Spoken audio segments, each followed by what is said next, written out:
If this is the first time you're setting up Mobility Print from your Android device, you'll need to download and install the Mobility Print app. So, first step is to make sure that your Android device's Wi-Fi is turned on and that you're connected to the GBC network.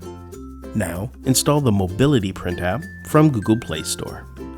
Once the app is installed, launch the app and tap on Android Settings. Next, select Mobility Print. You will need to turn on the toggle. Once toggled on, exit out of the settings. You are now ready to print from your Android device. To print from inside an app, click on the More Options icon, and depending on your application, select Print or Share. Next, tap on the printer name on the top left and select either Library BW Printing or Library Color Printing. Notice that the library printers have this logo next to them. To access the printer settings, tap the down arrow.